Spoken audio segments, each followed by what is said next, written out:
Certo da vitória, no próximo domingo, Nicolás Maduro segue sem filtro, seja em comícios ou eventos oficiais. O venezuelano desafia órgãos internacionais e líderes políticos de países vizinhos. Assunto para o repórter Bruno Pinheiro, que chega agora aqui ao Jornal Jovem Pan.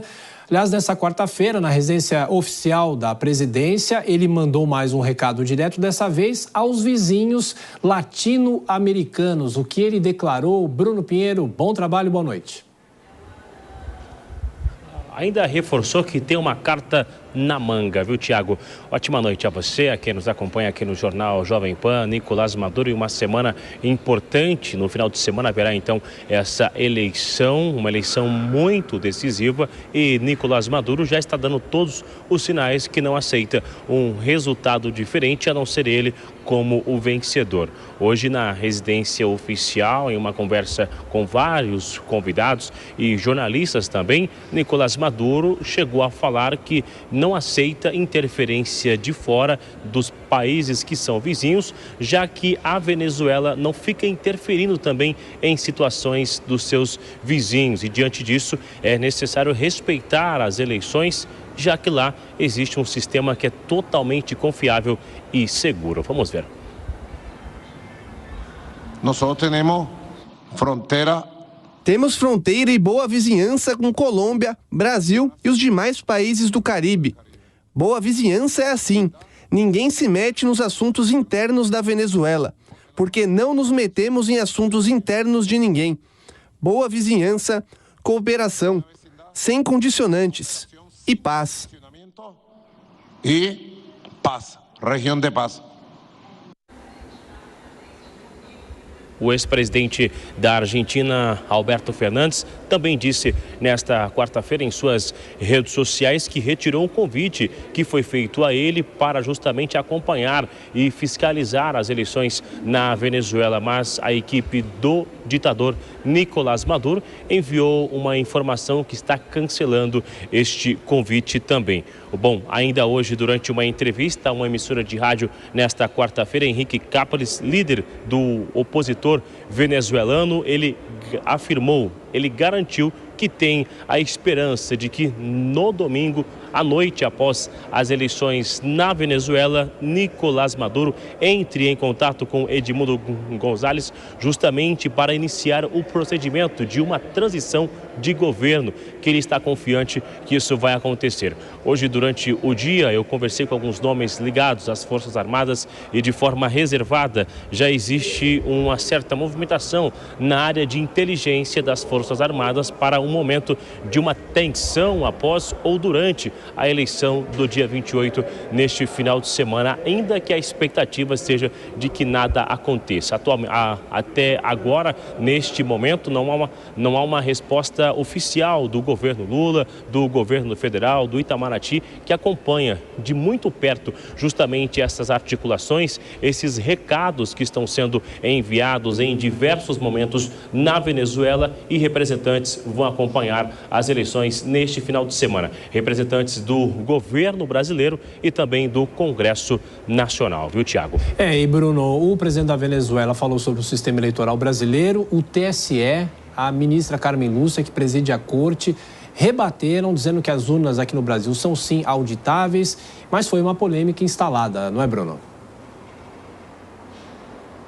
Justamente, Tiago, essa ofensiva não vem diretamente contra o governo Lula, vem inclusive contra as autoridades também sobre o sistema eleitoral, alegando que aqui também não existe nenhum tipo de auditoria, que foi rebatido pela ministra Carmen Lúcia da Suprema Corte Eleitoral. E aí, diante disso, não é somente o governo brasileiro. Nicolás Maduro tem atacado, inclusive, nomes aqui, os países que são vizinhos. Atacou diretamente Javier Milei, atacou o ex-presidente Jair Bolsonaro também durante o seu discurso, e tudo isso está sendo feito ao vivo, com diversas imagens nas suas redes sociais que são divulgadas em tempo real. Na verdade, hoje, durante o dia, cerca de duas reuniões foram divulgadas simultaneamente, e ali em torno de 50 minutos, e durante esse tempo inteiro são ofensivas realmente aos seus opositores e alguns que até em dias anteriores eram amigos, na verdade, mas com orientações sobre não aceitarem essa forma de um derramamento de sangue ou de uma eventual confusão, uma crise diplomática após o resultado das eleições do final de semana. Nicolás Maduro não aceita essas orientações e nem mesmo essas rechaças, na verdade, e ontem chegou a falar que aquele que não aceita, que tome chá de camomila. Ele enviou o recado sem citar o presidente Lula, mas foi justamente após Lula responder a agências internacionais que ficou muito assustado com a fala do presidente ditador da Venezuela. Há um entendimento numa ala do governo, inclusive, Tiago, rapidamente, que não tinha que somente ficar assustado, que o governo tinha que fazer uma condenação imediata a essa fala de Nicolás Maduro, mas que errou o ponto, que tinha que ser feito naquele momento e não só falar que estava assustado com a declaração do ditador Nicolás Maduro. Tiago. Esse clima de tensão vai até domingo, pelo menos dia da eleição na Venezuela, e o Bruno Pinheiro, sempre atento, volta daqui a pouco com outras informações. Até mais tarde.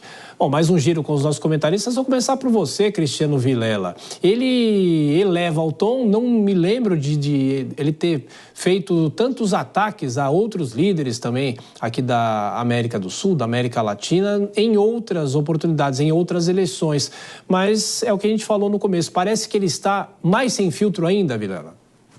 Exatamente, parece que ele está mais sem filtro ainda, e aí você vê que nada justifica o governo brasileiro, representantes do governo, terem tantos dedos ao eventualmente criticar Maduro. Quando a gente analisa as críticas que são feitas ao regime venezuelano e faz uma comparação com as críticas que são feitas ao conflito no Oriente Médio, por exemplo, você vê claramente a diferença de sintonia, a diferença da firmeza com que se faz esse tipo de declaração, quando na verdade deveria ser o oposto, à medida que a Venezuela é um país fronteiro ao Brasil, está no arco de atuação direta do Brasil na América Latina, no continente americano, enfim, onde o Brasil deveria até falar mais grosso. Mas não, você vê que existe realmente uma situação onde se fala muito pouco e agora, mesmo quando se fala, você tem um ataque totalmente desproporcional de Maduro, falando um monte de besteira e demonstrando cada vez mais que se trata de um regime ditatorial. Não existe outra forma de definir esse regime venezuelano. Idora, as autoridades aqui no Brasil reagindo, né? Mas o governo brasileiro, como o Vilela falou, deveria dar uma resposta mais ampla? Olha, pisando em ovos, né? Porque também com a proximidade, eu tenho a impressão que o governo brasileiro está esperando para ver o que vai acontecer no domingo. Porque já é um passo não ser condescendente, ou melhor, celebrar o governo da Venezuela, chamando de democracia. Então já se fez aquela inflexão. E agora, nas internas, o governo considera essa postura do Maduro, essa atitude, essas declarações, como uma provocação ofensiva. E também, não só porque ele fez essa indireta, essa zombaria com o presidente Lula, mas ele assumiu um discurso do maior adversário do presidente Lula, que é o ex-presidente Jair Bolsonaro, quando ele ataca o sistema eleitoral, o sistema de votação. Por isso é que o TSE reagiu. Então, nesse momento, agora, se a ideia do governo brasileiro é realmente caminhar nesse sentido desse distanciamento, ainda que muito lento, a gente pode fazer um juízo de valor que eu acho que nessa altura já não cabe, né? Porque do jeito que o governo sempre tratou o Maduro, não dava para, de repente, também fazer a condenação, que concordo com o Vilela, claro que seria o esperado, o necessário, mas nessa altura já não dá. Mas se a ideia é fazer um afastamento, no campo político, o Maduro está facilitando esse trabalho.